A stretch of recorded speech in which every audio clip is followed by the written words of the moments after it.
Hello guys, जैसा कि आप जानते हैं कि गौतम गंभीर की ये वाली series India versus Sri Lanka series as a head coach पहली सीरीज़ होने वाली है। तो काफ़ी ज़्यादा डिफ़िकल्टी देखने को मिली हर प्लेयरों के ऊपर, क्योंकि हमने देखा कि वर्ल्ड कप के ठीक बाद जो जिम्बाब्वे टूर हुआ था वहाँ यंगस्टर्स को मौका दिया गया था। बट अभी क्या हुआ है, गंभीर ने बोला है कि ये मेरी पहली सीरीज़ है एज अ हेड कोच, तो मुझे सारे प्लेयर अवेलेबल चाहिए। तो विराट कोहली, रोहित शर्मा को भी बुलाया गया है वापस। वो आराम लेने वाले थे सीरीज़ के लिए, बट उनको बुलाया गया है। और जो यंगस्टर्स थे जिनको एक एक मौके दिए, एक एक सीरीज़ के मौके दिए, उनको बाहर कर दिया गया है। बहुत ज़्यादा सवाल उठ रहे हैं इस सिलेक्शन पे। वनडे और टी20 का जैसे ही स्क्वाड अनाउंस हुआ, एक नई लुक एंड फील वाली टीम तो दिख ही रही है, बट साथ ही साथ पॉलिटिकल एंगल के साथ काफ़ी सवाल उठ रहे हैं कि इतने बदलाव क्यों, और जो अच्छा खेल रहा है उसको और ज़्यादा मौके क्यों नहीं मिल रहे हैं। जो ख़राब खेल रहा है उनको मौके मिलते जा रहे हैं, और जो अच्छा खेल रहा है उनको एक अच्छे परफॉर्मेंस के बाद ड्रॉप किया जा रहा है। तो बहुत ज़्यादा ओपन क्वेश्चंस है जिसके बारे में हम डिस्कस करने वाले हैं इस पूरे एनालिसिस वीडियो में। ये सारे आप अगर आप देखें तो जो बैनर इमेजेस हैं ये बहुत ही तगड़ी चीज़ें बताती हैं। तो एक एक करके डिस्कस करेंगे। तो आपको टॉप लेफ्ट में जो दिख रहा होगा वो है हार्दिक पांड्या की कैप्टनसी का रिकॉर्ड। 16 मैचेस में कप्तानी की है, 10 मैचेस जिताए हैं, बाकी 5 मैच हारे हैं। और अगर आप विन परसेंटेज देखें तो 62.5% का है। वहीं सूर्या ने सिर्फ 2 सीरीज़ में की थी कप्तानी, 7 मैचों में 5 मैच जिताए, 2 मैच हारे। और अगर आप देखें तो विन परसेंटेज इनका 71.4% है। ये बहुत छोटा सैम्पल साइज़ हमारे पास, बट ये साफ हो चुका है कि हार्दिक पांड्या कंटिन्यू नहीं करेंगे टी20 फॉर्मेट में कप्तानी, क्योंकि वहाँ भी एक गौतम गंभीर का स्टेटमेंट आया कि उन्हें ऑल टाइम ऐसा कैप्टन चाहिए जो लॉन्ग टर्म खेलता रहे टी20 फॉर्मेट, और वर्कलोड मैनेजमेंट वाली बात ना आए। क्योंकि आप सभी जानते हैं हार्दिक पांड्या तीनों फॉर्मेट खेलने वाले हैं आगे चलते हुए, टेस्ट, टी20 और ओडीआई। तो इनका वर्कलोड मैनेजमेंट होगा, तो किसी ना किसी सीरीज़ में ये टी20 नहीं खेलते हुए नजर आएंगे। वहीं सूर्य कुमार यादव अभी टेस्ट में और वनडे में इतनी जगह नहीं बना पाए हैं, तो इनको स्पेशली टी20 फॉर्मेट में रखेंगे अब गंभीर। जितना मैं उनको समझ पाया हूँ, गौतम गंभीर बहुत ही ज़्यादा स्ट्रिक्ट रहने वाले हैं। एक फॉर्मेट का एक कप्तान वाली चीज़ होने वाली है अब टीम इंडिया में। जैसे ही रोहित शर्मा कप्तानी छोड़ेंगे वनडे और टेस्ट की, तब देखना और भी इंटरेस्टिंग हो जाएगा, क्योंकि उस टाइम दावेदारी और बढ़ जाएगी कि क्या गिल को कप्तानी देंगे वनडे की, या फिर केएल राहुल को, या फिर वहाँ पे हार्दिक पांड्या को रखोगे। फिर टेस्ट में भी यही सेम डिस्कशन होगा कि वहाँ कौन बन सकता है कप्तान। तो अभी बहुत लंबा सफर तय करना है, ये सारे पॉइंट्स डिस्कस करेंगे। ये इमेज तो आपको याद ही होगी जब केकेआर में सूर्य कुमार यादव और गौतम गंभीर साथ में खेलते थे, और अब एक टी20 कैप्टन है और दूसरा हेड कोच है। तो बहुत ज़्यादा स्ट्रिक्ट एक्शंस लिए गए हैं, बहुत ज़्यादा ओपन क्वेश्चन है, सबको डिस्कस करते हैं एक एक करके। और लेफ्ट में जो आपको बॉटम में दिख रही है ओडीआई कैप्टन बदल गया है, वाइस कैप्टन बदल गया है, टी20 का भी कैप्टन और वाइस कैप्टन बदल गया है, जो कि आपको यहाँ नीचे दिख रहा होगा सूर्या, और यहाँ पे दिखेंगे गिल। गिल को थोड़ा ज़्यादा एडवांटेज दिया जा रहा है, जो कि मुझे अब नज़र आ रहा है। उसको भी एक एक करके डिस्कस करेंगे इस पूरे डिटेल एनालिसिस वीडियो में। सबसे पहले बात करेंगे क्या हुआ है बदलाव। सबसे पहला बदलाव ये है कि हमने अभी जो टी20 वर्ल्ड कप देखा था, वहाँ इस फॉर्मेट में अगर आप देखें तो रोहित शर्मा कप्तान थे, वाइस कैप्टन थे हार्दिक पांड्या, जो कि अब पूरी तरीके से उलटफेर हो चुका है। सूर्या को बना दिया गया है कैप्टन, और वाइस कैप्टन बना दिया है शुभमन गिल को, यंगस्टर को, जिनको प्रिंस के नाम से हम जानते हैं। वहीं अब ओडीआई की बात करें तो ओडीआई के कैप्टन हैं रोहित शर्मा, वाइस कैप्टन अब बना दिया गया है शुभमन गिल को।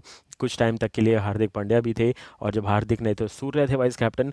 बट अब कोई जगह नहीं नज़र आ रही किसी और की। मुझे लग रहा था यहाँ पे केएल राहुल और श्रेयस अय्यर बड़े कंटेंडर थे, बट उनसे पहले गिल को मौका दिया गया है दोनों फॉर्मेट में वाइस कैप्टन बना करके। तो एक तरीके से आप कह सकते हैं गिल के लिए एक बहुत बड़ी अपॉर्चुनिटी है, बट बाकी प्लेयरों का दिल ज़रूर टूटा होगा जिनका सिलेक्शन नहीं हुआ, पहली बात। और दूसरी बात, जो कि सोचते थे वो कंटेंडर हैं going forward in the future for captain vice captain, but अब उनको वो कप्तानी नहीं मिलने वाली है। तो इससे बहुत कुछ सीखने को मिलेगा क्रिकेटर्स को, बहुत कुछ जानने को मिलेगा, और साथ ही साथ वर्कलोड मैनेजमेंट के नाम पे बहुत सारी चीज़ें हुई हैं। तो पहले डिस्कस कर लेते हैं इंडिया वर्सेस श्रीलंका के बीच में जो 3 वनडे और 3 टी20 मैचेस खेले जाने वाले हैं, उसके लिए क्या स्क्वाड सिलेक्शन हुआ है। तो अगर मैं ओडीआई टीम की बात करूँ तो आपको रोहित शर्मा की वापसी दिखेगी, शुभमन गिल वाइस कैप्टन रहेंगे, विराट कोहली भी वापस आए हैं, केएल राहुल को मिलेगा विकेट कीपर का मौका, बट ऋषभ पंत आ चुके हैं। तो फिर केएल राहुल की जगह बननी मुश्किल हो जाएगी प्लेइंग 11 में। याद करिए 2022-23 का साल, जब पंत नहीं थे, कोई विकेट कीपिंग बैट्समैन नहीं था, ओपनर नहीं था। तो ओपनर चाहिए केएल राहुल करवा लो, मिडल ऑर्डर चाहिए केएल राहुल से करवा लो, फिनिशर चाहिए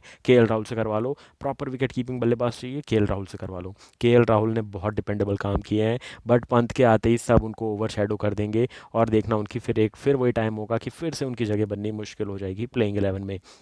उसके बाद आपको दिखेंगे श्रेयस अय्यर, शिवम दुबे, कुलदीप यादव, मोहम्मद सिराज, वाशिंगटन सुंदर, हर्षदीप सिंह, रियान पराग, अक्षर पटेल, खलील अहमद एंड हर्षित राणा। आप मुझे ये बस एक बात का जवाब आप कमेंट सेक्शन में दे सकते हैं कि अगर आपने प्लान कर लिया था कि आप सीनियर टीम के साथ जाएंगे इस ओडीआई सीरीज़ के लिए, तो आपने यंगस्टर्स को फिर क्यों मिक्स कर दिया प्लेइंग 11 में? रियान पराग अभी जस्ट टी खेल के आए हैं, जो कि इतनी खास नहीं गई थी इनकी टी सीरीज़, तो मेरे हिसाब से उनकी वनडे में जगह नहीं बनती थी, ये मैं क्लियरली बोल रहा हूँ। भले इनकी जगह पे आप संजू सैमसन को लेके जा सकते थे, भले ही 3 विकेट कीपर हो जाते आपके पास, या फिर आप गायकवाड को लेके जा सकते थे, बट यहाँ जगह नहीं बना पाए गायकवाड। और हर्षित राणा को भी आप अब ऐसा ना कर दो कि 3 वनडे मैचेस खिलाए उसके बाद हर्षित राणा गायब भी हो जाए, क्योंकि आपको उनका भी फ्यूचर देखना है। पता चला आप फिर से किसी सीनियर प्लेयर पर चले गए, तो आपने तो सिर्फ हर्षित राणा का डेब्यू करवाया, उसके बाद वो फिर से गायब हो जाएंगे।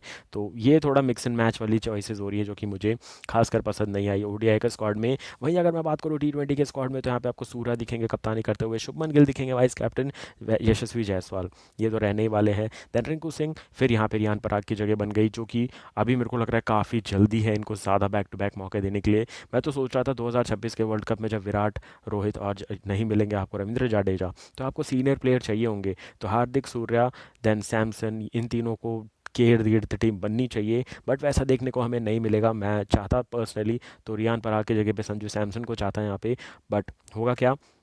अब रियान पराग अगर ज़्यादा मैचेस अच्छे खेल गए, तो हो सकता है संजू सैमसन को वही रिप्लेस कर जाए, क्योंकि Rishabh Pant already wicket keeper बल्लेबाज अवेलेबल है।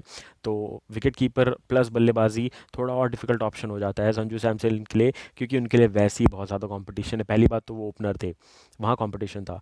3 नंबर पे बैटिंग शुरू की राजस्थान रॉयल्स के लिए, वहाँ भी टीम इंडिया के लिए कंपटीशन है। तीसरा विकेट कीपिंग बैट्समैन में और भी ज़्यादा कंपटीशन है, जहाँ ऋषभ पंत आ जाते हैं। तो थोड़ा डिफिकल्ट होने वाला है संजू सैमसन के लिए आने वाले 1-2 साल, और हो सकता है आगे चलते हुए सिर्फ वो भी आपको फ्रेंचाइज क्रिकेट खेलते हुए नजर आए। उसके बाद दिखेंगे ऋषभ पंत, संजू सैमसन, हार्दिक पांड्या, शिवम दुबे, अक्षर पटेल, वाशिंगटन सुंदर, रवि बिश्नोई, अर्शदीप सिंह, खलील अहमद एंड मोहम्मद सिराज। तो ये है दोनों टीमों का squad, ODI and T squad for team India. Surya Kumar Yadav, आप वही सोचिए, एक जर्नी देखिए आप, 30 साल की उम्र में डेब्यू किया, 34 साल तक आते आते टी टीम के कैप्टन बन चुके हैं। तो बहुत अच्छा प्रोग्रेस, बहुत अच्छी ग्रोथ, और उनका वो फाइनल पे कैच, और वो जतिन सप्रू की commentary, long off, long off, long off, Surya ने पकड़ा है कैच, डेविड मिलर का विकेट मिला है, और टीम इंडिया मैच में आगे। वो क्या गजब की कमेंट्री थी जतिन सप्रू से, तो उसका भी रिवॉर्ड मिला एक तरीके से। और हमेशा फॉर्च्यून फेवर्स द ब्रेव, वही देखने को मिला हमें, बहुत मेहनत करते हैं सूर्या।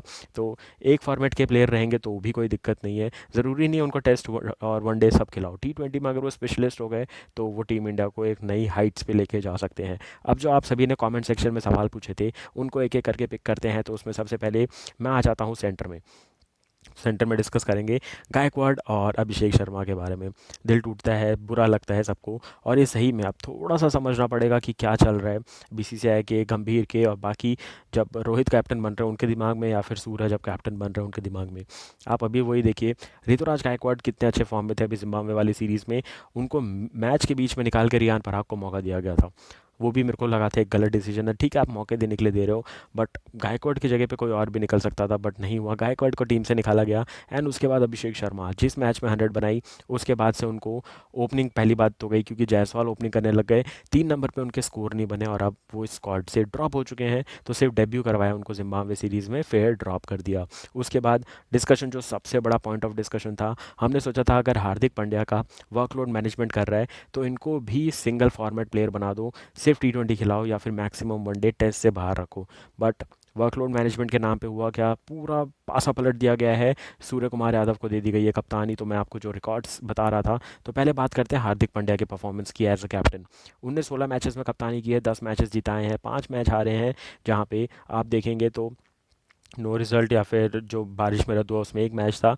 और विन का रेशो अगर आप देखें तो ठीक ठाक सा है, बट विन परसेंटेज अगर आप देखें तो 62.5 का है। 16 मैचेस ज़्यादा बड़े नहीं होते, 16 टी टीम एक साल में खेल जाती है, तो एक साल का फॉर्म भी, एक साल क्या 6 महीने में 16 हो जाते थे जब हार्दिक पांड्या कप्तानी कर रहे थे। वहीं सूर्या ने 2023 के जब 50 ओवर वर्ल्ड कप हुआ था, उसके बाद 5 टी में की थी अगेंस्ट, मुझे जहाँ तक याद है, ऑस्ट्रेलिया के लिए, और उसके बाद साउथ अफ्रीका में 3 टी थे, जहाँ 2 में कप्तानी की थी सूर्या ने। एक में उनका जब पैर फ्रैक्चर हो गया था, जब वो गए थे इंग्लैंड सर्जरी करवाने, तो थर्ड टी में कप्तान बदल दिया गया था। तो वहाँ पे 7 मैचेस में कप्तानी की थी सूर्या ने, 5 मैचेस जीते थे, 2 मैचेस हारे थे। और अगर आप देखेंगे विन और लूज़ का, तो 2.5 है, वो ठीक है, बट सबसे ज़्यादा इंपैक्टफुल है इनका विन परसेंटेज, जो कि अच्छा था। और इसी के साथ साथ अगर आप जो सबसे इंपॉर्टेंट चीज़ देखेंगे, इसके दौरान इनने एक शतक और एक अर्धशतक लगाया था, जहाँ पे शतक काफ़ी तगड़ा आया था। उसी मैच में शतक लगाने के बाद फील्डिंग करने आए थे तो पैर में मोच आ गई थी। वहीं हार्दिक पांड्या का वैसे ही बैटिंग ऑर्डर नीचे हो जाता है इस फॉर्मेट में एज अ फिनिशर, तो उनके स्टैट्स इतने अच्छे नहीं है। तो इसी कंपैरिजन से बस लोग पूरी तरफ सोशल मीडिया पे फैला रहे हैं कि हार्दिक से अच्छे सूर्य, बट अगर आप प्लेयरों को कंपेयर कर रहे हैं तो सेम लेवल के प्लेयरों को करो। वैसे तो कंपैरिजन बनता ही नहीं है, खासकर ऐसे उच्च लेवल के प्लेयरों का। बहुत कुछ खराब गुजर रहा है, हम अभी देखा हमने हार्दिक पांड्या के साथ। उनने कंफर्म कर दिया कि उनका डिवोर्स कंफर्म्ड है, और वैसे ही वो बहुत सारे प्रॉब्लम से जूझ रहे थे। अभी उनको एक और झटका लग गया है, बट झटके की बात नहीं है, कप्तानी भले ही गई है, हो सकता है और ओपन होकर और अच्छे से क्रिकेट खेले।